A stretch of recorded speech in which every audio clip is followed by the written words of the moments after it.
So today we're going to talk about how to simplify some radicals. Let's go ahead and just talk about for a second what the square root does. So the first set of perfect square numbers, we have 2 squared is equal to 4,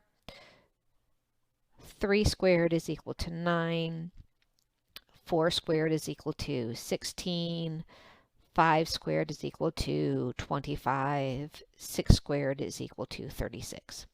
So what a radical does is it reverses this process. The square root of 4 is 2. The square root of 9 is 3.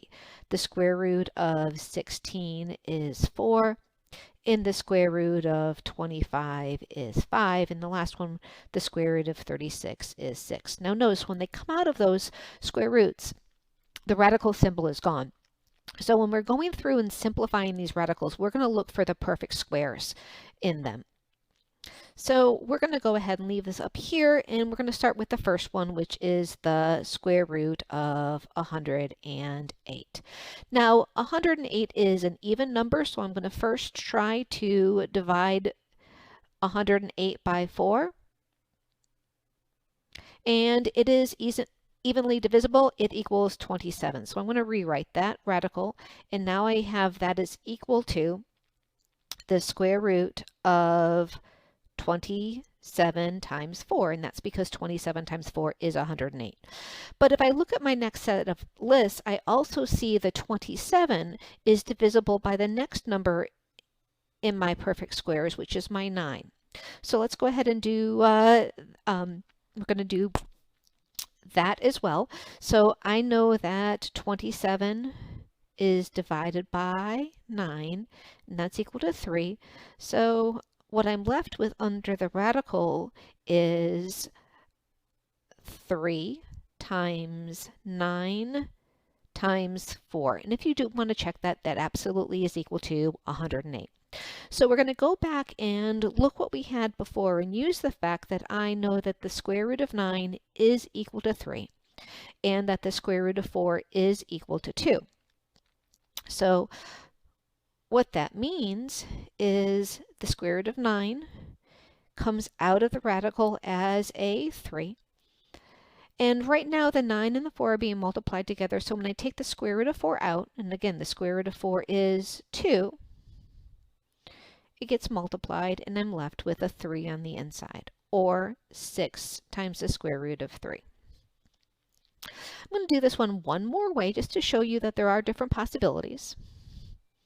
So if I have the square root again of 108, but this time I divide it by 36, well 108 divided by 36 is equal to 3.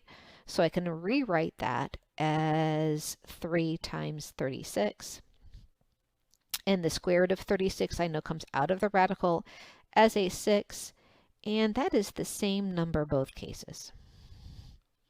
Now let's go ahead and put that into my open math. So if you look at the hint down below, what we have here is that we write the square root as SQRT. So I'm going to hit my button. You can also go ahead and use this feature, but you can use either of them. So my answer here is 6 square root of 3. And remember to submit your question. All right. Let's go ahead and do the next one just because it's here and we might as well do a little bit of extra practice with this. So if I have the square root of 75, again, I want to think back to those perfect squares. What are those sets of perfect squares that divide into 75? In this case, it's going to be 25. Again, your perfect squares, 2 squared is 4, 3 squared is 9, 4 squared is 16, 5 squared is 25. So those are our perfect squares. So I divide 75 by 25. And that is equal to 3. So I can rewrite this radical as 3 times 25. And again, that's because 3 times 25 has the equivalent value of 75. And then I know the square root of 25 comes out, and that leaves me as 5 square root of 3. So let's go ahead and put this in. It's there. But if I want to go ahead and type it in the other way, I could type that as in 5. And if I type in SQRT, you'll see the square root pop up and hit 3. So both of that's the way you go through and input questions into MyOpenMath.